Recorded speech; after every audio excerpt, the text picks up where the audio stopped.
Hello everyone and welcome to tonight's live. One second, let's clean the camera. Hello everyone and welcome to tonight's live. So we'll just give it a few minutes to let people start to turn up. It is 2 minutes past 8, so we are a tiny bit late, but hopefully people will start arriving. How have you all been? I hope you're keeping well over the last week. Stan is here. Well, Stan, how are you? Long time no see. I actually have it right here, Stan. Is your package that's on the way to you. It's 1978 dated bag. I don't think you can see the bag, but there is a 1978 date in there. And here is your S6. No, it does need a filter. There's nothing else in the bag. There's no fuller's earth or anything like that. Or there's no detection paper or anything, but it's nice to start for your collection anyway. Yeah, so the one that I have is actually older than it, so that's why I'm holding on to it. But it's still a good thing. Let's just check the mask actually, see what date is on the mask. It is 1979 is the date on the mask. And the actual chin strap is 78. So it's all thereabouts. It's all 70s related. Nick, how are you? Welcome to the Friday Night Madness as always. How's everyone keeping? I was going to do a guess the movie, but I don't know how it would work on a live stream. Whether we'd get shut down. 79. You were 10 years old. Well, you could be wearing your mask. So that's the crack. People were asking me actually during the week, so I dug out some stuff. If I can get my hands on it. Yes.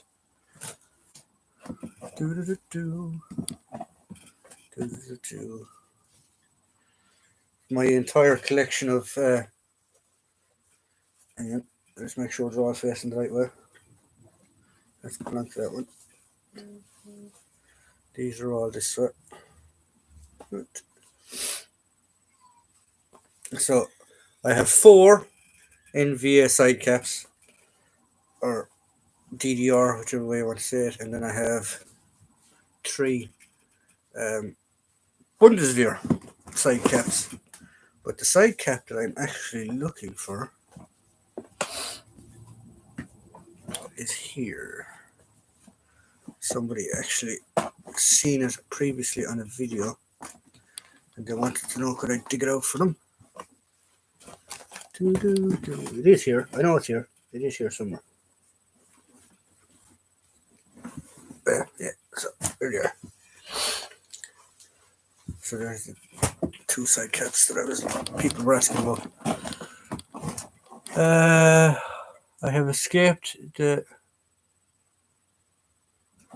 mines and come to say hello. Well, hello, Cold War Chemical. How are you? Right. People were asking about these side caps. How do I know the PX version from the issue version? Right, so this is an issue version, and this is an original. The PX version that I have is a reproduction, but this is.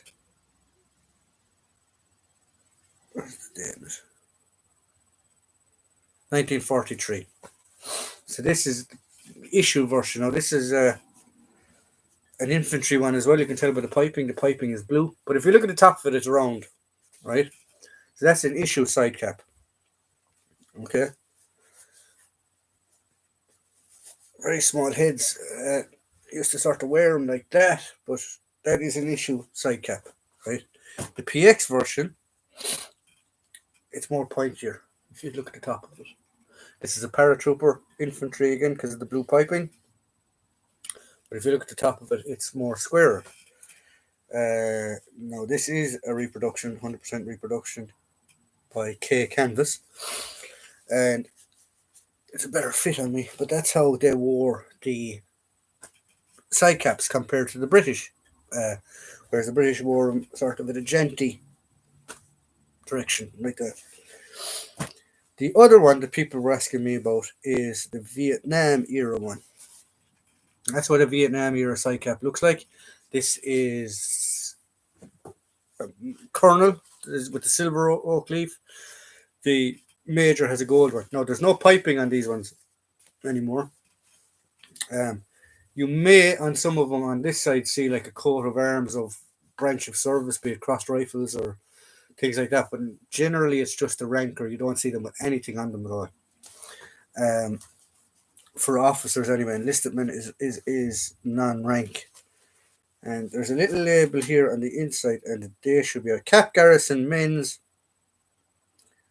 And the date of this one is 1960. Sorry. Sorry, 1971. So this is a 71 day one. All right. These Vietnam ones were worn jaunty, if you get me. They were worn like that. All right. They were off to the side. Whereas the Second World War ones were worn straight on, like that, with a dent in the center of them. And there is a difference between the PX and an issue version. The piping on these ones tells you what or not division, what job they were in, what they call an MOS, military specific occupation, or sorry, MOS, military occupation specific specialist or something like that. But the blue is for infantry, right? So there we go. There was a quick little bit of history on side caps that people were asking about. And the other things people were asking because they could actually see my beret from the army. So that is my beret from when I was in the army, and they're worn the American style, if you get me, over the left eye. Um, there is a video, I do have a video, I think, up about the history of the Irish Army cap badge. The black or the beret, this is what we were told. So whether it's myth, legend, or folklore, I'm not sure. But the black is in mourning for all the people that have died for Ireland. The red behind the cap badge is for the blood they spilt. The cap badge FF in the centre is Freedom Fighter or Fianna Fáil. Ógluch na hÉireann is written on the inside of it as Soldier of Ireland. There is a Sam Brown belt with the clasp closed just about there, which is just here. That means I'm forever bound by my oath. The starburst and the star on the inside come from Fionn in the Fianna. So there you go. Just a quick bit of history about the Irish cap badge and beret. So there's some questions coming in, so we'll have a look at them. Picked up a 1940 dated unissued army shaving brush and a sealed ARP anti-gas bleach tin at a fair on Sunday. Tenner for both. Nick, that's a fantastic find. I wouldn't mind getting a find like that. 1980s Bundy side cap is one of my top drinking caps. Oh, thank you. Bundy side cap. Actually, yeah, we don't have a drinking cap. We'll put on a drinking cap. You can be a paratrooper for a while. My tea has arrived. Where have we gone? Second one you showed looked weird. Second, which? This cap or this cap? I'm not sure which one you want to.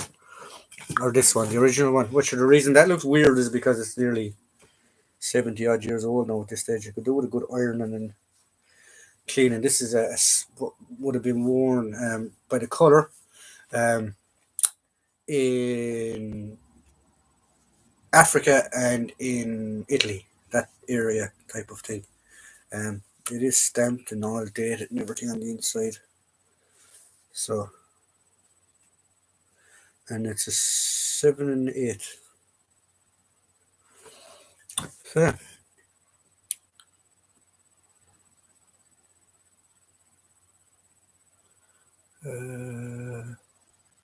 The one I'm wearing, yes, it's a paratrooper. Um, they were the private purchase side caps, uh, or garrison caps, or whatever they want to, whatever way you want to call them. And that's they used to literally just flatten down the centre and have the little pointy bits at either end of it. Um, when they were oversexed, overpaid, and over here, as the English used to say. House renovations nearly done, meaning new videos soon. Yes, hopefully there will be new videos coming up soon. There will be one on this weekend is all World War Two stuff. So there's a few bits and pieces. I'm not going to divulge what's coming up, but there will be World War Two stuff coming up tomorrow. There's actually part one coming up this week. Um, on the ration pack that I got off Living History UK. Steve Davis. If any of you don't know who he is, go check out Living History UK.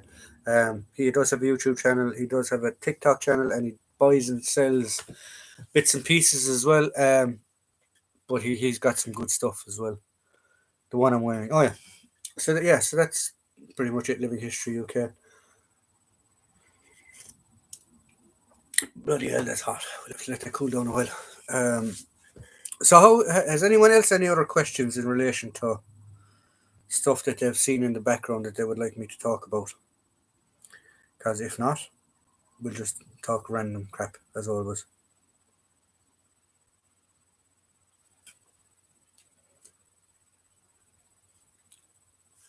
Uh, I hope everyone's been having a good few weeks. We got savage news today now in Ireland that thankfully they're lifting a lot of the restrictions.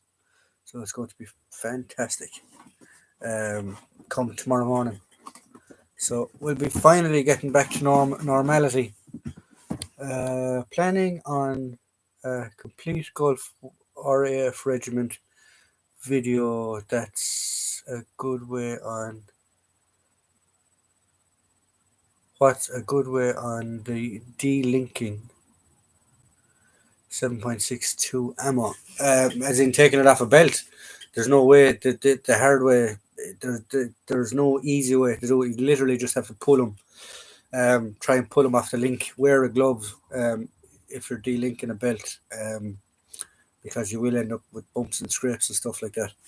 Um, I do have a 7.62 belt somewhere, but I couldn't tell you where it is. If I'd be able to show you how to do it if I had my belt. But there's no easy way to do it. You literally just have to grab the belt at the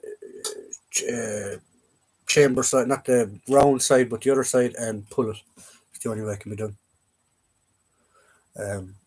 Yeah, it is. It's a pain. It's a pain in the proverbial, but it does work, and it is the only way to do it, really. Um, I know there's a few parcels on the way to a few people. Andrew, if he pops in, would you have a source two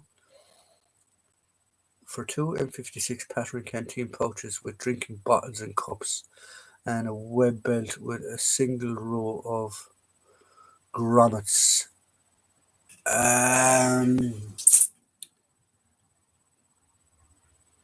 Yeah, a source. I'm trying to think. eBay definitely always has 58 pattern stuff on it. I don't think Soldier Fortune may have 58 pattern stuff on their post-war side of things.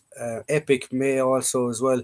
Silverman's in London, they may have some stuff like that as well.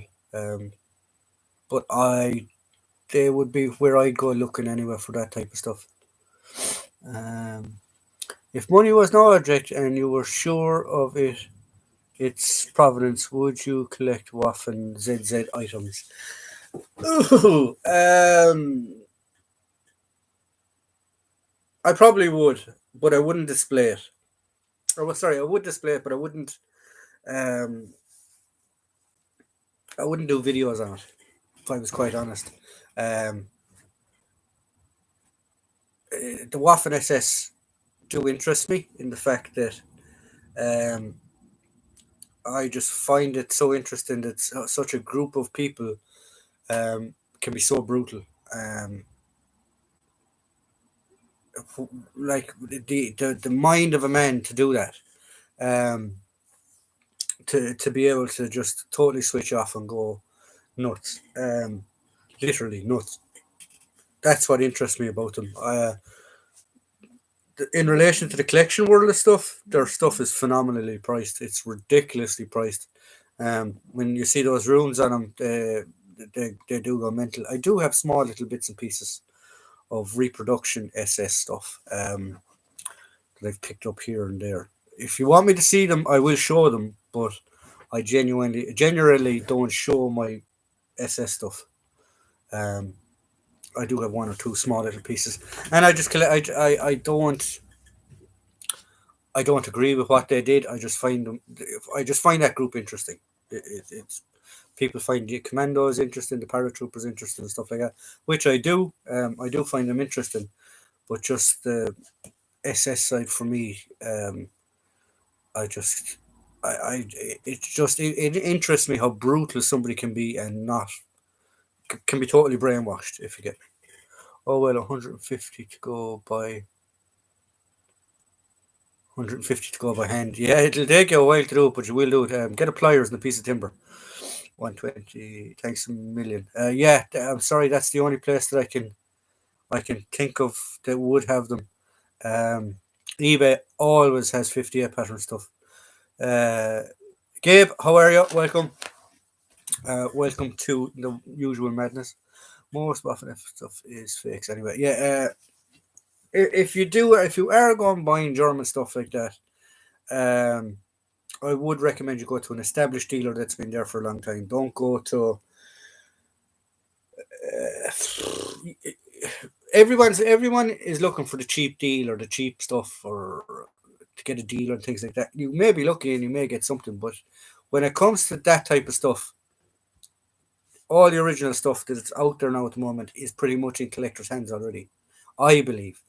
Um, and if you do come across something, you're going to come across something that somebody does not know what it is. Uh,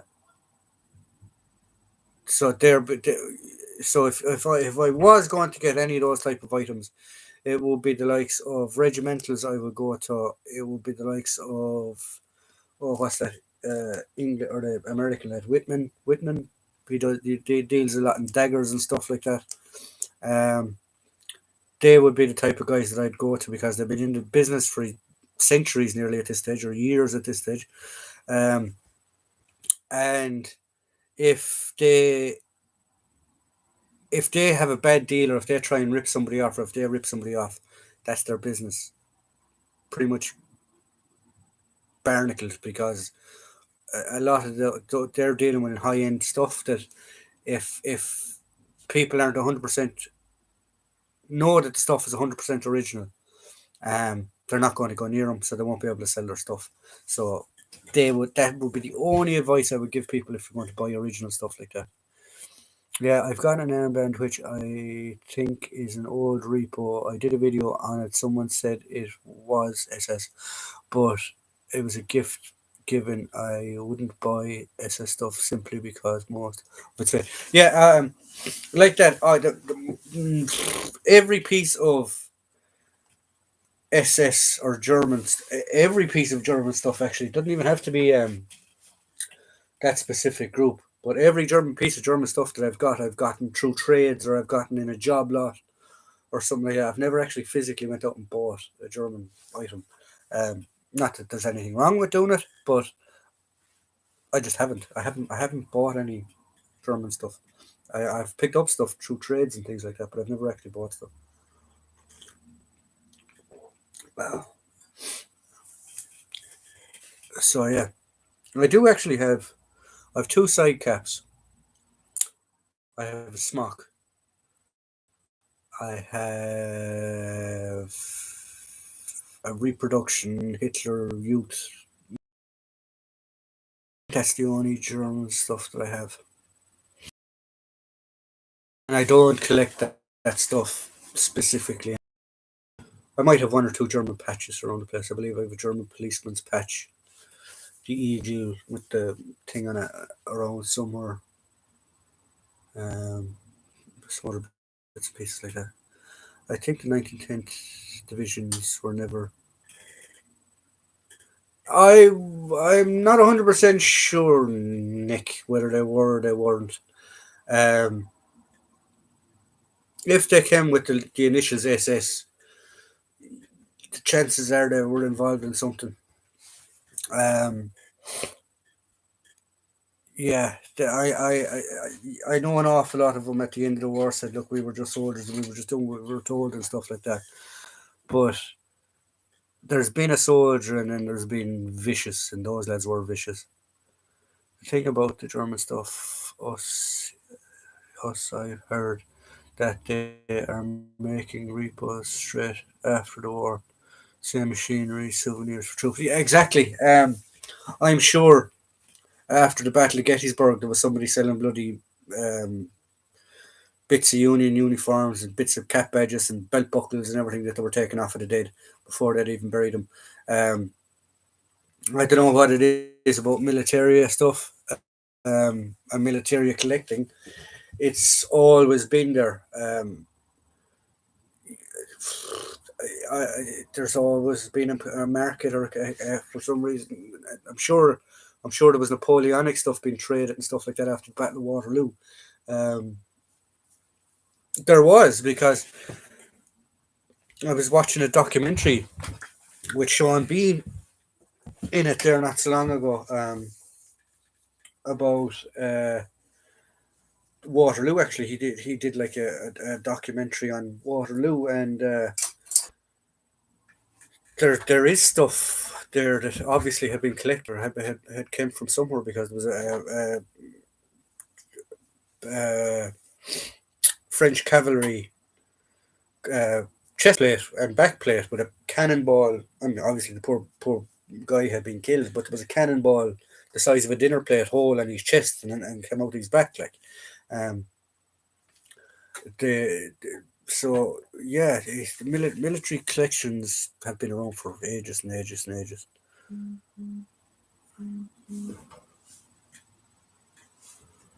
Um,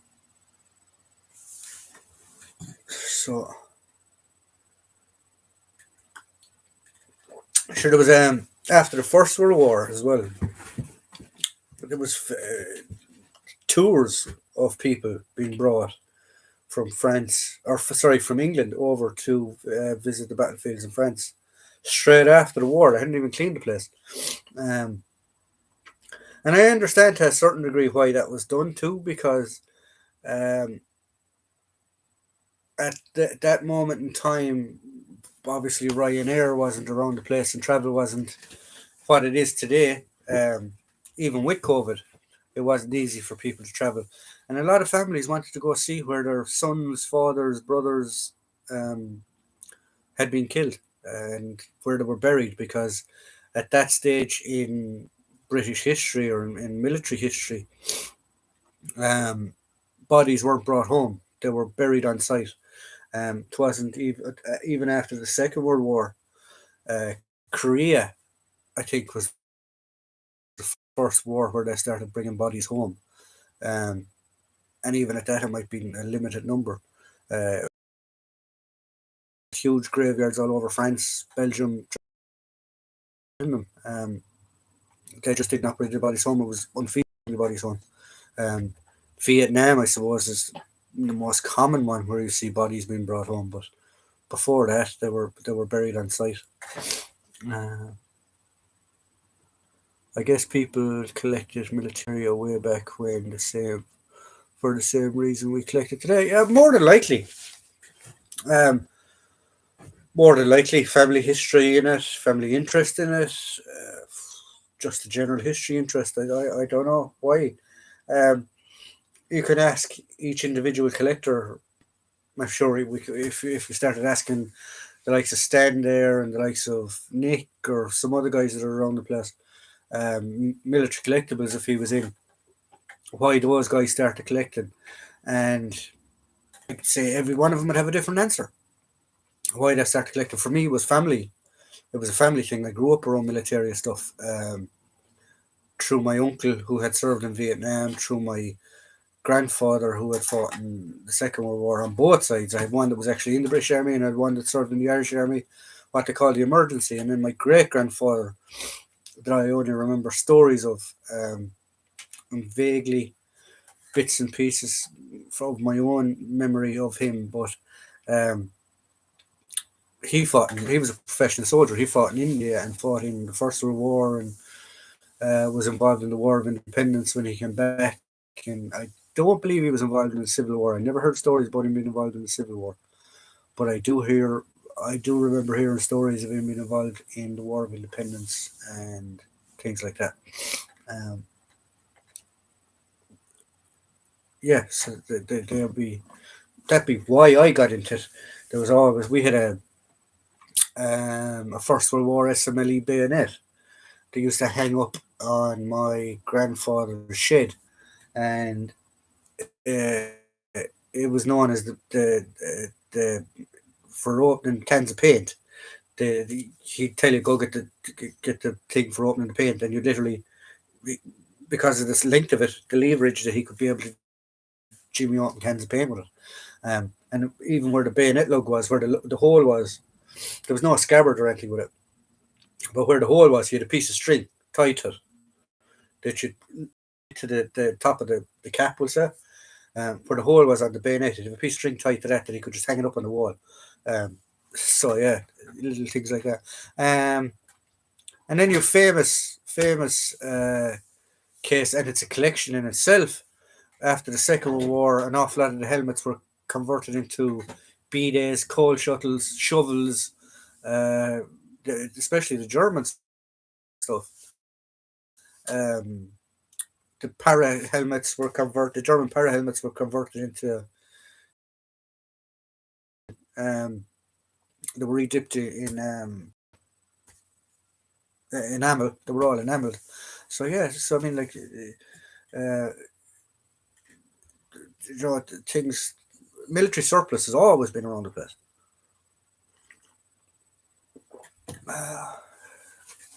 Stan, I wanted to create a small museum like they used to be when I was a kid, to educate myself on history and enjoy doing it and creating something.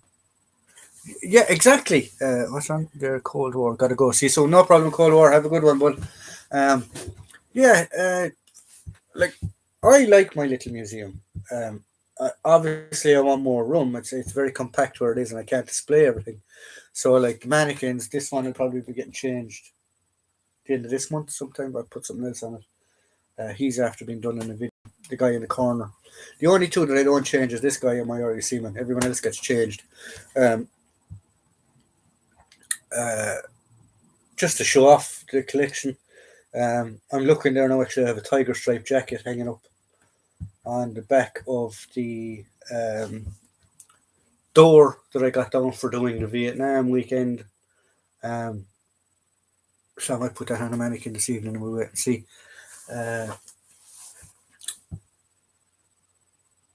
yeah, but it's like it's hard to describe. It's hard to say when enough is enough. If you get me, like I have enough big ticket items now. Um, when I do have all the construction and everything finished with this place, I will have a designated area that hopefully will be big enough, and there's like a little section off it that I can store stuff in. Um, so at the moment, what I'm looking at is glass cabinets. Like, do I get stand up ones, or do I try and see can I get ones from shops, the flat ones and stuff like that, that I can actually have stuff displayed. Um, so yeah, it's a work in progress. It's always a work in progress. Um, I know there was. I'm not going to mention who it was, but I know there's somebody that was there that he's saying that like he's possibly going to have an extension on his house. Um, like that prop up. Life. life takes over from the collecting for after a while, and you have to start to take a step back from it for a while and go, okay, I need to relax a minute now and concentrate on some other things. But you never really do. You always see something small and say, whatever, it's a fiver, it's a tenner, it's 20 quid or things like that, and you still pick them up. But sorry, I'm just checking something here. For some reason, this keeps going off, and I don't know why.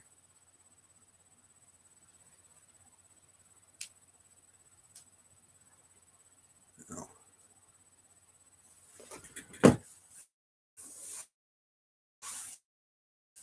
So yeah, I'm sure you all have the same issues when it comes to collecting. You're always going, yeah, I'll hang back now for a while, and the next thing you spot something else, you're going, yeah, okay, it's only a fiver,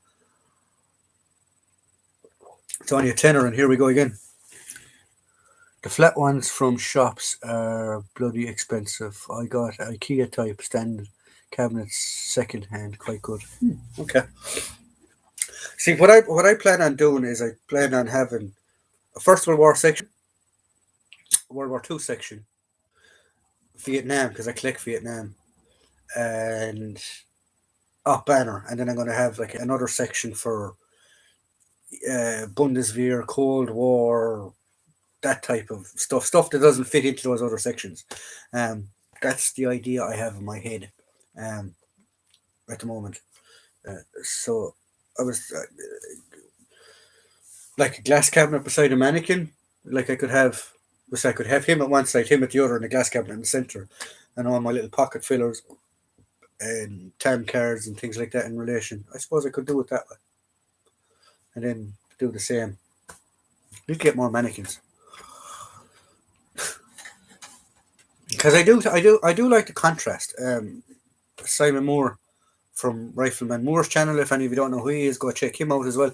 Um, he had a video last week or the week before on Argentinian in the Falklands, and he brought up a valid point, and I think it is a good point to have.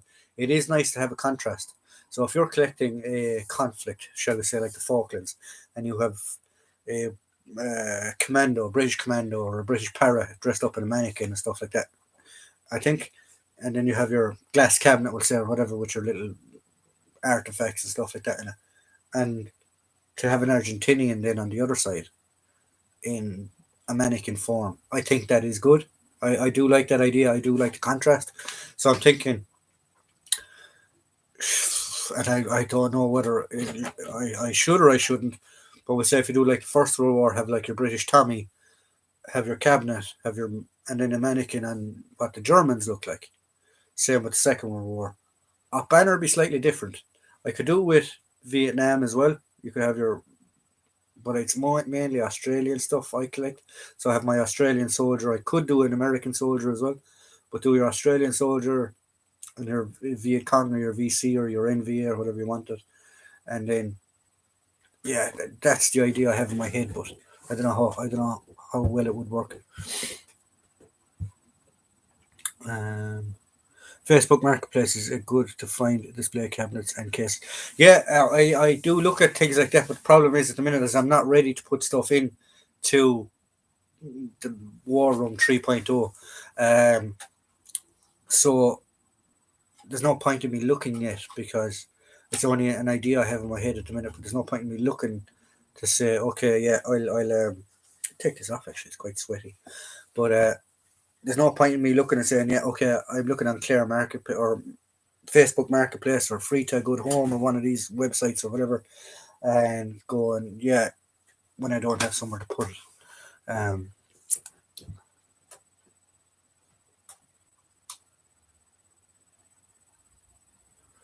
that's why I have the Swedish Home Guard always neutral. Exactly. That's exactly it.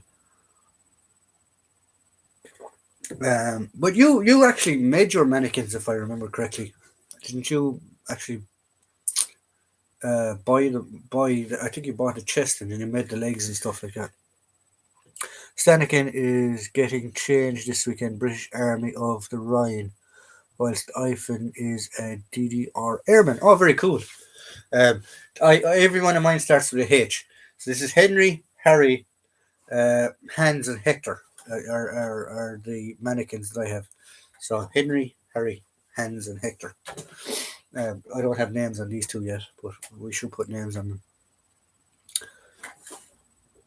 What female? What's the H? Starts with a H for female. Don't know. Is there a female name that starts with a H? Yeah, I just took the stand off, made the legs out of wood. That's like these bust mannequins, if you get me. They're easy enough to get without the stands. These lads I bought four of them. Sorry, I didn't buy him. I got three mannequins. Yeah, he actually came as is, if you get me. Uh, but the three other mannequins I bought from a shop that was closing down, and I just happened to be in the right place at the right time.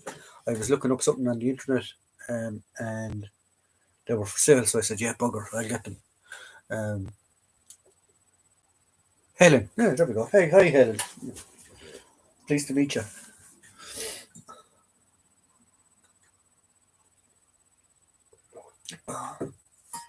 So yeah, so that's Helen. Um, my DVD player is actually going in the background. I can hear it zizzing behind me. So yeah, so Helen. But yeah, so the mannequins I got. I got them for cheap enough. I think I paid like €100 for the three of them, if I remember correctly.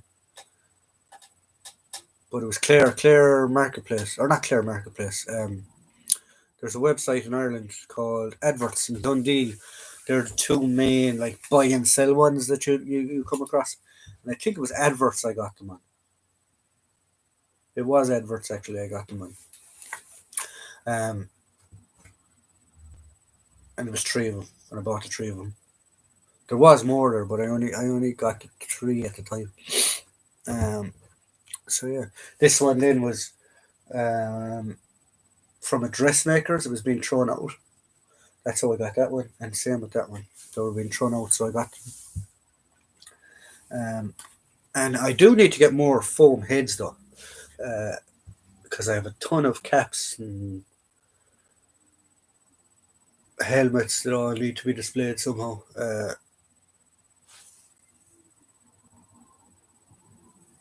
It's crazy when you actually take a step back and go, bloody hell. There's a lot of stuff there. Where do I display it, or how do I go about displaying it? Um, which is the thought. But yeah, the German World War Two stuff. As if we go talking about it again, um,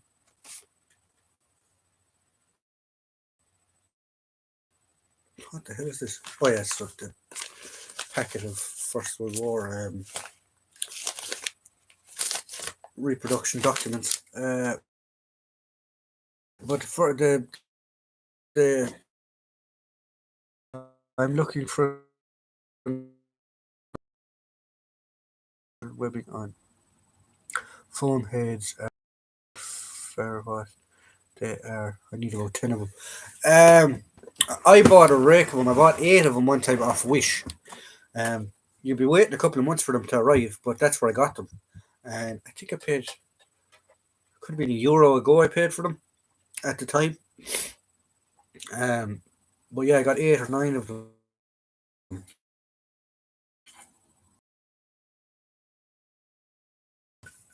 But I don't know what price they are now at the minute. There was something I was looking for here that I wanted to show you, but I can't remember what it was. Oh yeah, Podrick. I didn't see it was Podrick in today. But um,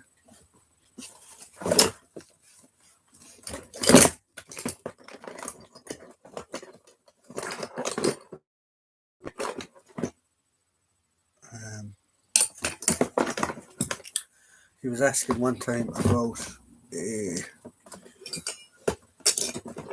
cleaning our stuff for Rifle Green, working and just listening in for a bit. Oh, perfect. Hello, Rifle Green. How are you? I went into like health spa or health shop there the other day.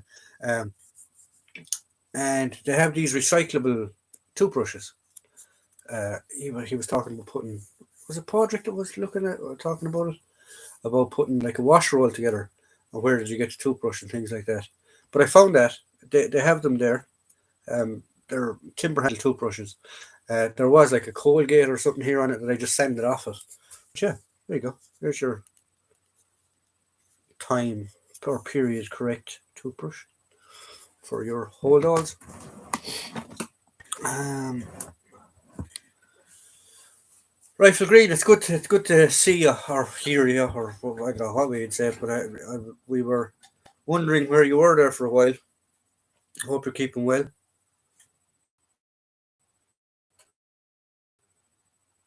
All right, you're out and about delivering those things that we discussed about. Um, I hope it goes well for you. I did. I think I returned your email. I'm not sure. I possibly did. I'll have a look this evening anyway. I know I have a rake of comments and emails that I need to get answered and stuff today. Um, so if you've emailed me or if you've put a comment up on something, lads, and I haven't answered it, I do apologise. Friday, Saturday, and Sunday is normally the day that I get around to try and answering all those emails and things like that. So yeah, so hope we're all good. Just getting back to the old military side of things. This week is I'm going to cover some World War II items. Um, Military Collectibles, who is I don't think he's in today. So I haven't seen him pop up yet, but he put up a comment actually in one, and I think it's actually a great idea.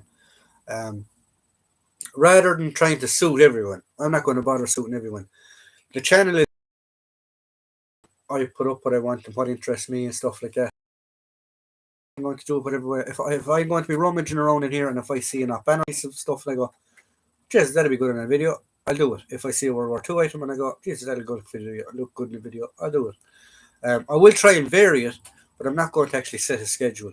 Because it's a bit more pressure on me rather than just coming in and nosing around the place and going, I haven't done a video on that, and I think it would be an interesting video, and doing a video on it that I'm trying to go, okay, this week I need to do World War II, or I need to do Vietnam, or I need to do First World War, or I need to do something or whatever. I'm just going to do it. I don't care. I'm sorry, but I know I try and keep the subscribers happy, but to a certain degree, I need to just go and do it myself as well at the same time. So I hope everyone likes that idea, because if you don't, tough. Um, I did actually go rearranging my reenacting prop items today uh, for because they needed. I try to pick when you're care and maintenance of the collection. That is actually a big thing. Um, you're always looking out for dust. You're looking out for moths. You're looking out for stuff that can damage the collection. Trying to keep stuff away from direct sunlight is a big one. Um, but my airsoft props and stuff like that, I always try and give them a clean and an oil and just to have them looking good to their own because they will actually rust, lads, believe it or not. They will actually get a rust and dust and stuff. So you need to keep an eye on those things. Um, but the thing that I was going to talk about was my brain gun that I've actually done a video on before. It doesn't get enough airtime, so I think I'll have to throw it out, get it out, and muck about with it for a while. Yes, indeed, do a video to suit yourself. A lot of people probably think I'm a bit of a twat by drinking beer and my videos, but I'm in my man cave and it's beer time and not mostly. Exactly. Um, so, I mean, if I was to open a drawer here now and stuff and just randomly go looking, so we'll take down this top drawer here, right? So this is where I keep badges and pins and stuff. Speaking of German badges, there we go. There's my police one. Just click my finger on the yoke of my bobbies. Here we go. Random envelope with nothing in it. So, I mean, I could do just going through these. These are a lot of patches that Military Collectibles kindly gifted me there at one stage. But there's American patches that could be done. That is actually, believe it or not, I was going to, Stan, I must send this to you actually. Unfortunately, the bag has been ripped, but it is, there's a piece of paper with it. It is a Russian gas mask. So I must send this to you with your other one. Actually, we'll have it out now, so I'll keep it out. I came across it. It's just a standard mask, gas mask type. But these are the ones that you would have seen them wearing, the cleaners or the liquidators. You would have seen them using in Chernobyl. It's not exactly in the best condition. Whatever the foam is on the side of it is. But you're a Cold War collector, so there you go. Let's keep that out actually. I'll put it to one side so I have it. Here's another huge bag of patches and stuff. So we've corporals, jungle corporal chevrons,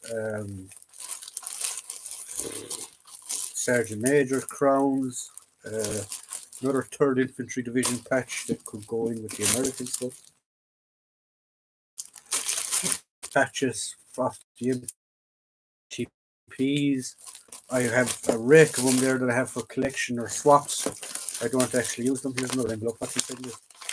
More rank markings, sergeant, corporal, lance corporal.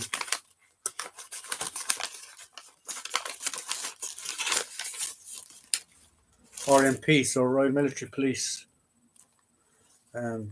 captain and lieutenant. Rank markings. Another envelope that can be thrown away. So there's more of these patches things that I just picked up somewhere. Naval rank markings, RAF rank markings, like all this stuff could be.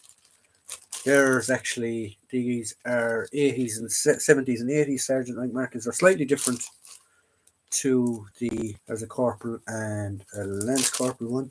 I should have a second corporal, or there's the jungle strike one. They're slightly different. There's a slightly different feel to them to the other ones, wherever they're gone. Sergeant slide-ons, captain slide-ons,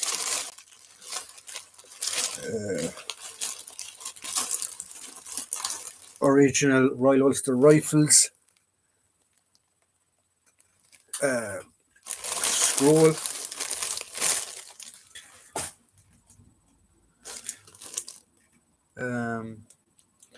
yes indeed, the video.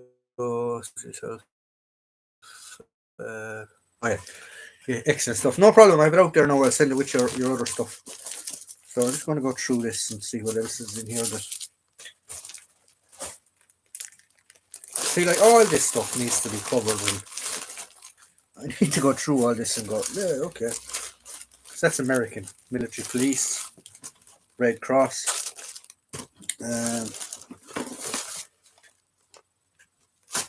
Some type of Russian patch kit. Yeah, it's Russian. Stan, you're getting another patch kit type thing for something or other with an instruction book in it. Don't ask me what it is, but you're getting it. Because it's Cold War. That can go to Cold War pile. What else have we? Here's some Vietnam rank markings, DDR rank patches. What's this one? Civil Defense Corps, World War II Civil Defense Corps patch. Shoulder boards, East German shoulder boards. Polish rank markings. If Mr. Timber was around tonight, he'd be able to tell us. This is modern enough medal. It's the Expeditionary War on Terrorism medal. War on Terrorism Expeditionary Medal. So it says it on the back. There you go.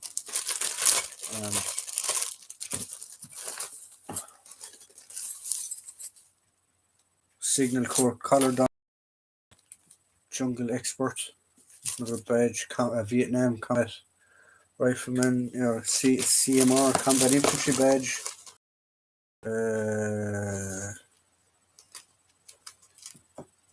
Why are these stuck together? Ugh. Put them apart. I think that's German, but don't ask me. There's no, what was it? Maybe I'm wrong. There's a ruptured duck patch that you would see. Second UDR. That's for a cap badge for behind the beret. The list goes on and on and on. Another stretcher bearers, rank marking. I think they're Second World War cigarette box. Woodbine's box.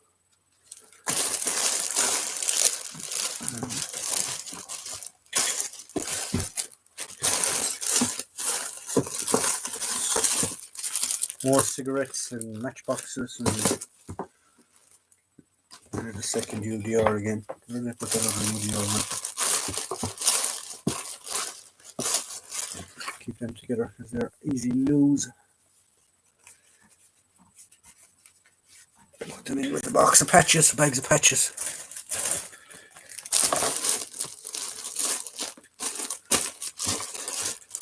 Yeah. So there you go. That's just one drawer that we've gone through. We'll go through another one here for the crack. We'll see what other randomness is inside it. Oh, excellent stuff. We have a book swap at work. Picked up a book about the Vulcan bomber and book 8 during mission of Bomber Command in World War II. And the book 8 during... Oh, okay. Yeah, we don't have... The book swap sounds interesting, though. Piece of paper. It's a letter from someone. Empty envelope. Here we have a UDR Brazzard. Wartime. Issued for the Ministry of Health by the Ministry of Information. There you go. So just little reproduction books and original books. These are actually interesting items. These are Cold War party books. These translated. So we have a female one and I have a male one.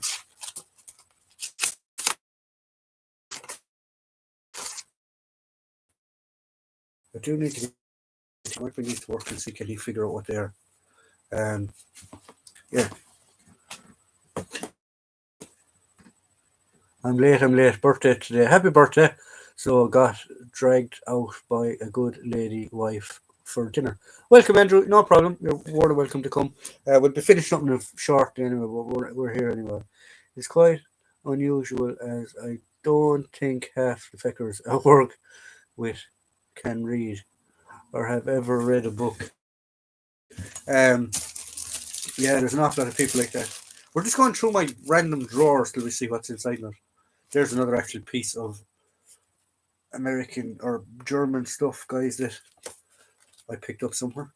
It's an empty pay book, sold book for the people with the marks.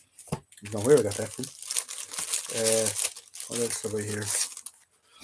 Great Britain, a short guide to Great Britain, War and Navy Department, Washington. These are reproduction. I think this is original though. No, it's reproduction as well. German language guide. What else have we? This is original. This is a guide for members of the armed forces in New York. This is a guide to all the YMCAs and accommodation for them. This is where they can stay. Wartime cooking to save fuel and food value. Little cookbook. I'd say this is actually original because the staples have rusted. Oh no, it's not. It's a reproduction. When you find a barcode on something, guys, it's a reproduction. Good way to tell. What else have we? Joining up, a handy guide for every recruit.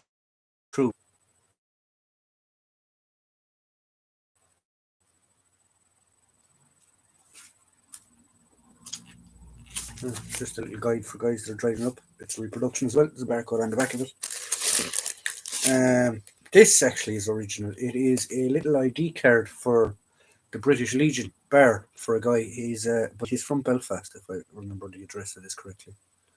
Yeah, 1918. Sorry, 21st of the 7th, 1948, and he's from Belfast. Yeah, so it's a little ID card for somebody for joining the. Wish you wish eating in wartime. Why is eating in wartime? Oh my god. There's a little recipe book. This is made by IWM, so the Imperial War Museum. The Imperial War Museum used to do great little like document packets and stuff like that. I actually have two of them. I have one from the First War, and I have one from the RAF in the Battle of Britain. They're probably 20 years old each. I might actually do a video on them. I actually am doing a video on one of them this weekend. But they shouldn't. I think they should make documents like that again. They don't seem to make them anymore. We've a lot of brassards here. There's a sergeant. It's an empty one. There's nothing on that one. Put something on that one. Land corporal. It's a UDR flag. There's another empty one. Could put something else on that. We have 3 reproductions for US Army Field Ration, K ration. We have a dinner unit, we have a supper unit, and we have a breakfast unit. And it even has a menu on the back. It's contents. So contents are 1 tin of meat, 1 pack of plain biscuits, 1 pack of fruit biscuits, 1 pack of beverage. Doesn't say what the beverage is. 1 pack of coffee, 1 pack of caramels, 1 chocolate bar, and 1 stick of chewing gum. Cigarettes, matches, and latrine paper also included. Where have we gone? Package on its way to you. Rain. Oh, perfect. Rain cap, and a package for Stan shouldn't take long. Oh, perfect. So, I know I have stuff sent to Stan. I sent him a book. Jesus, 2 months ago now at this stage, and I don't think he still got it yet. And I have the tracking number for it. Keep an eye on it. It's still in England somewhere. Should get myself a DDR passport. They seem to be getting a bit more pricey. I've got one. Wouldn't mind another. Those little red books things that I have wherever they're gone. Andrew Stan said about there. Jim Timber, the man himself. They broke the mold. Mr. Timber was made. Stan, next supper is on my dollar net. Oh, no problem. Have you managed to work out your connection problems yet with your internet?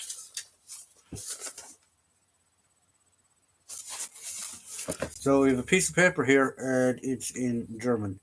The Bundeswehr. Oh, this is actually Dave gave me this actually. It's a piece of paper. I don't know what it's for, but it is East German though. Then again, I must get somebody to translate it for me. Here's another letter. Hope they safely right.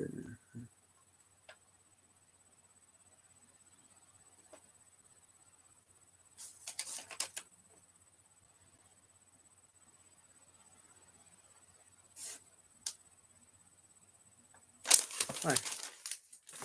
We have what are these? Ibuprofen tablets. Always good to have ibuprofen tablets. We have a piece of flannelette. We have some boot stays. Why are they in here? I have no idea. But we've got some boot ties for tying up your boots, obviously. That are always very good to have. We have a random cap badge. Don't ask me what that stuff. It looks bent, but I think it's meant to be that way actually. Piece of flannelette. We have a walkie-talkie battery. No, cricket. Anyone remember the famous cricket? Why does this sound sick?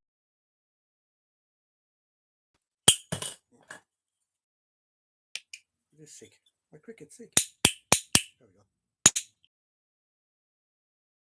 go. Cricket's working again. We have warrant officer's metal rate marking. We have another pack of cigarettes. Star Wills cigarettes. So yeah. Oh, and we have a RUC warrant card. No ID badge in it though, but it's a warrant card. There you go. That's another random drawer gone through for you guys.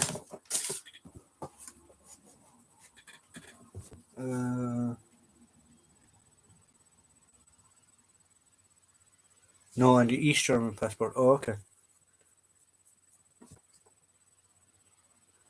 My internet is a pair of fishnet tights. I need a sexy Irish girl to be wearing them, and I'll be happy. Irish women have massive tempers. Don't let me. Don't. They might look sweet and kind and stuff like that, lads, but they're fit to kill. They're very good at it. So there's another random cupboard gone through. And he has a patch kit and a gas mask now on his way to him, along with a second gas mask.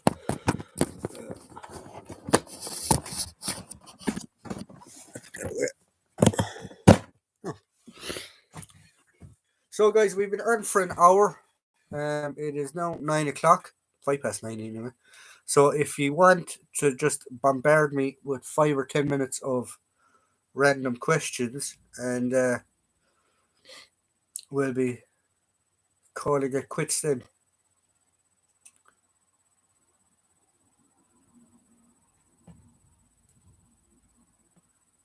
For the night. Drink my tea.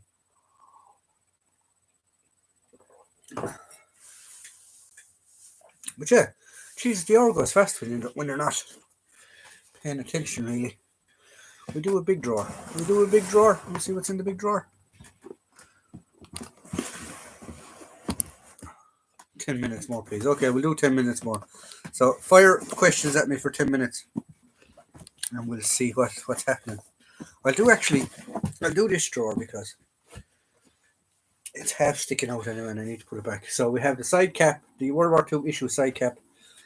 There, we have the Vietnam side cap. We have a spare Irish Army beret with no cap badge on it. We have my Irish Army beret. We have a Vietnam original Australian giggle hat, giggle hat they call them. We have a bush hat, um,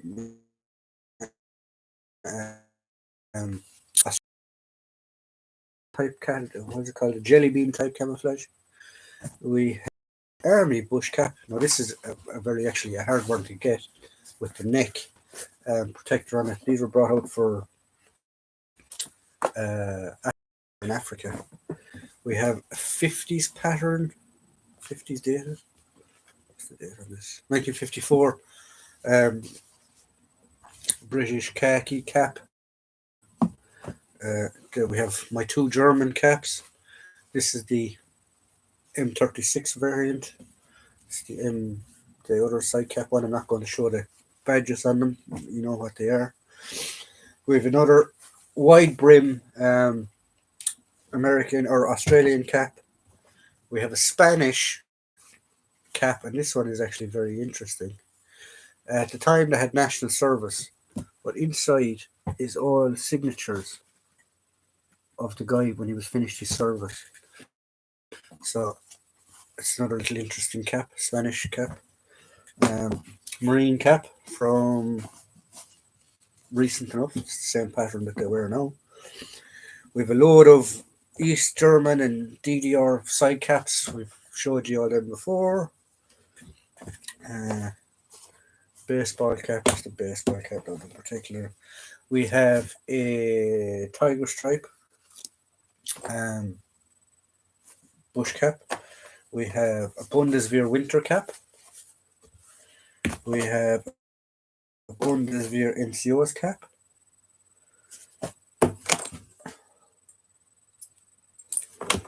We have a British peak cap. And we have an Australian short brim bush cap. So they're all the bush caps in that drawer. So put all these back. Put them in right now so that the drawer will actually close this time.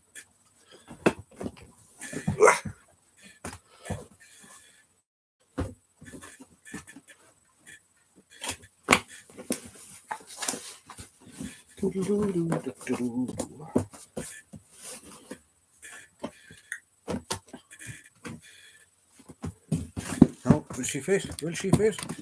Hey, there we go.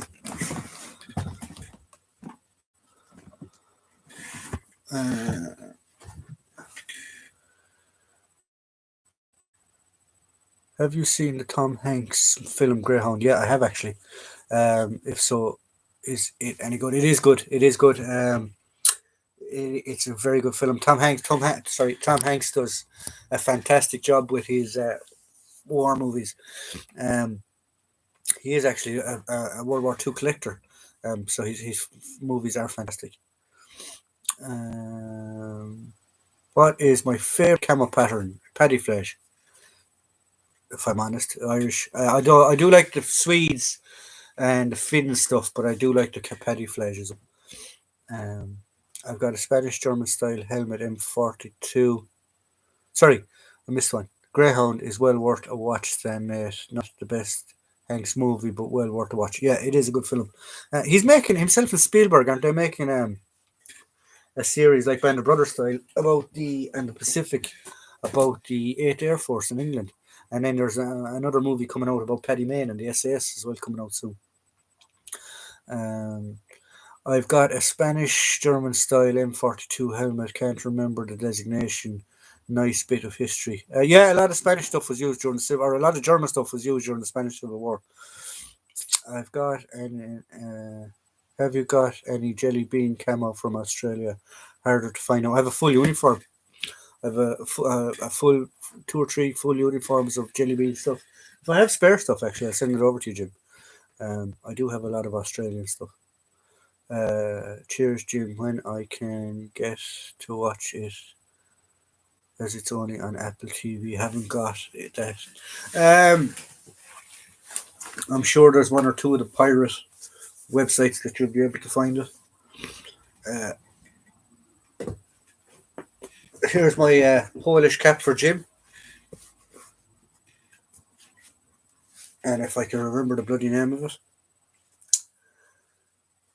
Rogachivka? Rogachivka? I think it's called. Rogachivka? Rogachivka? But yeah, Jim's probably falling on the floor now laughing as we speak at the minute. Money no object or local law allowing. Which DAC would I own? Oh, I've been after Sterling for ages. Because it's an iconic weapon that was used during off banner and stuff like that. But if money was no object and there was no laws, definitely a Sterling, a Mark IV, a GPMG or a General or a Gimpy or whatever you call them in England. A Moors and the Ghent. I'd love one of them. An M1 Grand.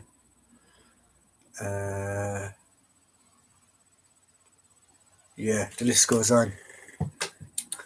My uncle was in the Royal Navy during 1938 Spanish Civil War. I forget the name of his ship. Rogativka? Rogativka. We go with Rogativka.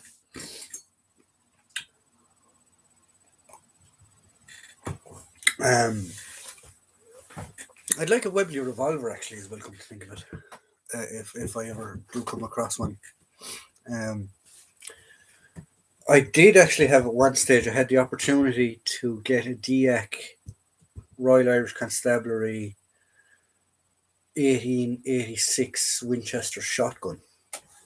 Um, but unfortunately, the deal fell through. I always regret that one, but I would have liked that one as well. Right, guys. So we'll give it 5 more minutes if you have any questions there, and we're going to log off and then call it quits for the night. And I will see you all next Friday. So, has anyone any more questions?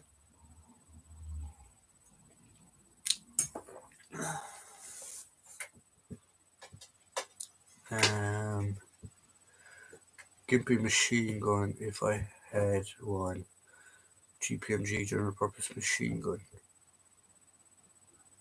What was the general purpose of it? I have no clue. It just weighed a lot and we had to carry it around the place. Was the idea of the general purpose machine gun. Can you get them in air pistol form? I've got one Webley Mark 6. Are you allowed them in Ireland? You can get them. You can get them in DIAC or DENX version, or you can get them in airsoft version. The law in Ireland in relation to DX and airsoft things is there's no law. Once you have the deactivation cert, it's fine. You can have what you want, but it has to be EU deactivated to European standards. You can bring them into the country. We say you could buy them in England or you could buy them wherever. I'm not so sure now about England because England and Brexit and all that crap. But you can, but you have to declare them, and once the paperwork is correct, they're okay. 7.62 full metal jacket. Full metal jacket. Yeah, I think the general purpose machine gun or the Gimpy or the General or whatever you want to call it. We call them the Mag. It's 23 pounds. I think it's 23 pounds without carrying ammo and tripods and crap like that. If you need to carry the tripods, I think it's 23 pounds on its own. But yeah, it's about 20. It is 23 pounds. It bloody weighs a lot. And then you have all the extra crap. Then you have spare barrels and cleaning kits, and if I can remember, we used to carry 50 round belts, and I think the gunner carried 1, 2. The belt alone is 4 pounds or 3 pounds or something like that when it's fully loaded. So you'd have 1, 2, 3, 4. You possibly have 5 belts on you as the gunner, and so that's if it's £2 a belt, 2, 4, 2, 4, 6, 8, 10. That's 10 pounds. So you're talking just with ammo and the gun. You're talking 23, 22 pounds, 20 odd pounds. 20. Sorry, yeah. So 22 pounds for the gun. Another 10 pounds. That's 32 pounds. Plus your own gear then on top of that. Yeah, it gets bloody heavy. Machine gunners rob with the fat lads. Pleasantly plump and easy to carry stuff, if you get me. D&B Militaria are doing a deal now. 10 Bren magazines for 35. All still in storage, Greece. So maybe interested. I'm tempted. I do have 2 Bren mags. And that's all I really need at the minute. Andrew, if he's still floating around, he has a Bren and he has an anti-aircraft setup as well, if I remember correctly. I do think he sent me pictures of it before. But yeah. Right, guys, it's 9:20, so I'm going to be heading. So, one. That must bring back some memories. Oh, lads, I used to hate carrying that bloody thing. Right, so guys, as I said, we're going to log off. I hope you've all had a great week, and I hope you all have a good weekend. And I will see you on next Friday again at 8 o'clock, the usual time. Stay tuned for the videos this weekend. They're World War II related, so I hope you do enjoy them. And if just a quick thing, if any of you get the chance, April 9th and 10th at the Chiltern Open Air Museum. It's just outside London, I believe. I will be there for Living History UK's festival. It's it's the 9th and 10th of April. So if any of you want to make your way down there, I'll fill you in on the details later on when it does come up and stuff like that. But if any of you want to come and see me or anything like that, I will be there. So it is the April 9th and 10th um, at Chiltern Open Air Museum, just outside London. So have a good one, guys, and I will see you all next week.